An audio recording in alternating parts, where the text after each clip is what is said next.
La seguridad, bueno, es el lugar más seguro del país. ¿Cómo se ha logrado? ¿Porque hay más policías? No. ¿Porque hay más patrullas? No. Porque hay prosperidad, porque hay equidad, porque hemos invertido en la gente, porque hay un ánimo social en la ciudad en la cual cada fin de semana pueden salir 2 millones de personas a ver fútbol, espectáculos, teatro, conciertos, arte, cultura. Nos apropiamos de la ciudad, no solamente quienes vivimos aquí en la ciudad, vienen a disfrutar la ciudad. Y entonces esto es un bono de confianza porque Marcelo Ebrard ha hecho un extraordinario gobierno. Yo por eso digo que los marcelistas no solo somos de izquierda progresista. Y hemos hecho más que mucha gente de izquierda. Y por ejemplo, en el caso de la construcción de la supervía, que hay manifestaciones de ciudadanos que se oponen, sí, y que aún así continúan las obras, ¿eso también se puede considerar como parte de la buena gestión? Sí, mira, son muy respetables las opiniones de quienes se oponen a este tipo de obras que son necesarias para la ciudad. Yo te pongo ejemplos. Seúl, ¿tú sabes qué hizo el alcalde de Seúl en su capital? No, dinos. Y que no le gustó a mucha gente, pero que luego le dieron las gracias a ese alcalde. Tuvo que abrir, o más bien abrió, un río casi en medio de la ciudad para generarle un entorno distinto a la ciudad de Seúl. Y lo hizo contra todos. Entonces, ¿tú crees que la gente que en este momento se manifiesta en contra, en algún momento agradecerá la supervía? Mira, la supervía va a conectar dos puntos muy importantes de la ciudad, que además no solamente son para los vehículos, para la gente que tiene auto. Mucha gente que trabaja y se desplaza, por ahí también va a haber transporte público. Que no hay manera de que haya transporte público si no se hace esta supervía. Además se está haciendo con las obras de mitigación necesarias en materia ambiental. Entonces hay entre intereses políticos, intereses ciudadanos, todos legítimos, claro, pero hay un interés superior, que es lo que un gobernante tiene que hacer. Cuando tú decides que tienes que hacer una obra que va a beneficiar al interés público de la ciudad, puede ser que a algunos no les guste. Es como el metrobús que va a llegar al centro histórico. Bueno, pues es necesario un transporte público en el centro histórico porque hoy lo cruzan microbuses y un tipo de transporte público que además está dañando al centro histórico. Si tú vas a los centros históricos de otras partes del mundo, te das cuenta que existe el transporte público moderno. Inclusive, por ejemplo, Bordeaux, en Francia, existe un tren eléctrico en el centro histórico. Bien. Entonces, me parece que hay obras que tienen que verse hacia el futuro, tienen que analizarse por qué afectan a un interés y por qué benefician al interés general de la ciudad y por qué un gobernante tiene que estar del lado del interés general. Si Marcelo Ebrard solamente estuviera del lado de quienes están en su auto o de quienes viven en una zona, pues estaríamos paralizados, no serían grandes cosas. Claro. Pero se tiene que caminar en la ciudad y no hay afectaciones ni a los derechos humanos ni a los derechos políticos, mucho menos a las manifestaciones y protestas que hay en contra de esta obra. Y por ejemplo, a mí me parecería que sí existe como una tendencia a crear infraestructura en ciertas zonas de la ciudad y han quedado rezagadas las de la zona oriente. ¿Esto a qué se debe? ¿Igual a recursos económicos o es un proyecto que no se está contemplando para la ciudad? No, finalmente la gente del oriente es la que se traslada hacia otros centros de trabajo. Se está haciendo el metro. El metro se está haciendo precisamente para conectar el oriente con el poniente de la ciudad. Es una obra multimillonaria y es en beneficio de la gente que no tiene capacidad para trasladarse o para abaratar el transporte que hoy hace. Ahí está también inversión en infraestructura hidráulica. El oriente de la ciudad debe tener agua y la ciudad debe tener más agua. Y se están haciendo grandes inversiones también en todo el sistema hidráulico de la ciudad, porque sabemos que el oriente de la ciudad ha sido olvidado por muchos años, pero es una visión de poder.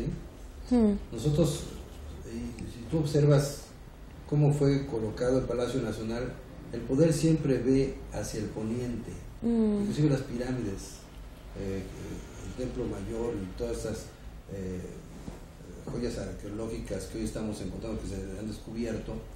El trazo de la ciudad veía hacia el poniente porque era como caminaba el sol. Así los aztecas diseñaron la orientación de sus templos, y el poder ve hacia el poniente. Por eso el desarrollo se fue hacia el poniente y no hacia el oriente.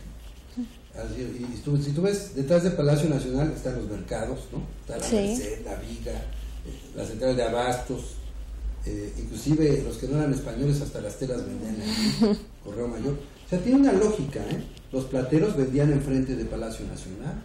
De hecho, la calle Madero se llama Plateros, ¿no? Entonces, hay toda una visión de la ciudad que hemos ido modificando, porque el oriente puede ser y debe ser una de las zonas más ricas y prósperas de la ciudad, porque tienen todo para desarrollar, por ejemplo, proyectos de innovación, proyectos de alta tecnología, porque hay muchos jóvenes preparados.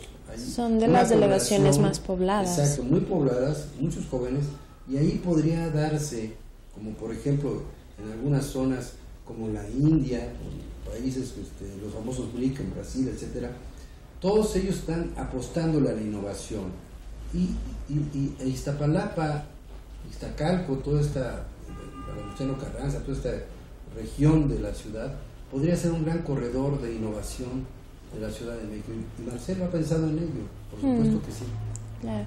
Y bueno, yo creo que la gente, más que un plan, un proyecto, quiere saber qué va a pasar con los conflictos que ellos enfrentan de manera diaria, o sea, los puntos concretos. Por ejemplo, nos preguntaban, ¿hay algún plan, algún proyecto para el asfalto en la ciudad? Que se pavimenta cada año, todos los años, y siempre hay baches, siempre hay hoyos. Sí, fíjate que yo te diría que también hay una responsabilidad de las delegaciones. Tenemos que dotar de mejores servicios públicos a los ciudadanos, que son los que están pagando sus impuestos, ¿no? Y que demandan esos servicios públicos eficientes, desde la recolección de basura, que haya buena iluminación, lo que tú dices, las calles, además de limpias, que no tengan baches.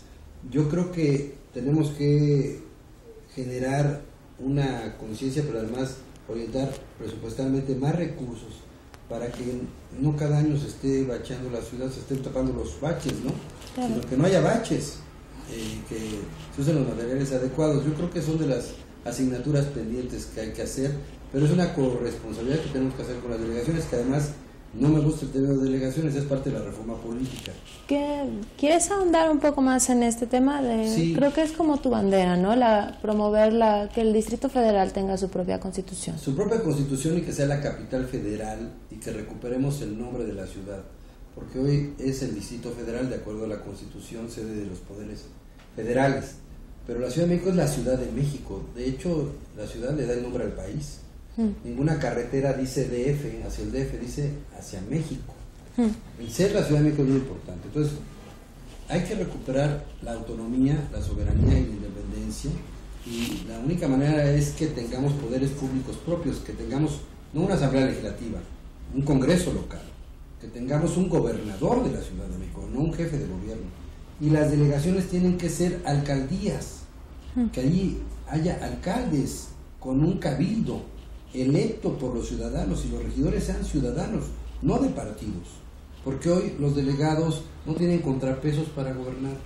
Ellos gobiernan solos, ejercen solos, y orientan sus presupuestos, sus obras como ellos quieren. No hay una participación ciudadana más activa, aunque hay hoy comités ciudadanos, no representan ni con mucho lo que es un órgano de representación colegiada de toma de decisiones, que sería un cabildo. Entonces, yo digo que debe haber otro nivel de gobierno. Estas alcaldías deben formar la alcaldía mayor, que es un gran cabildo, y que para coordinar inclusive esfuerzos metropolitanos, porque la Ciudad de México ya creció a tal punto que las entidades circunvecinas son parte de la región metropolitana de la Ciudad de México. Entonces hay que pensar con una visión de futuro, porque vamos a tener una región metropolitana que tendrá que gobernarse de una manera distinta como gobernamos hoy la ciudad. Por eso también es muy importante un nivel metropolitano de coordinación, que ya existe, pero no existe la representación política para ese nivel de gobierno.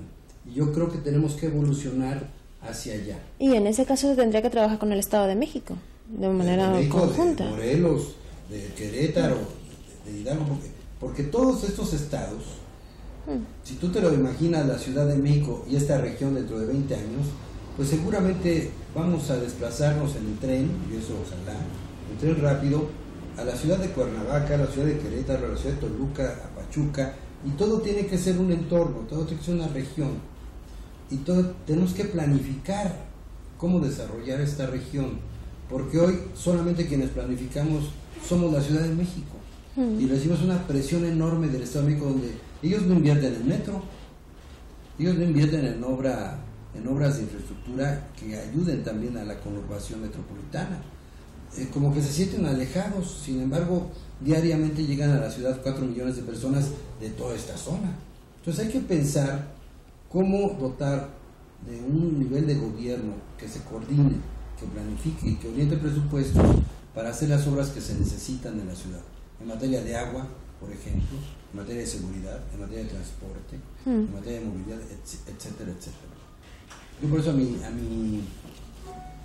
mi proyecto le denominé el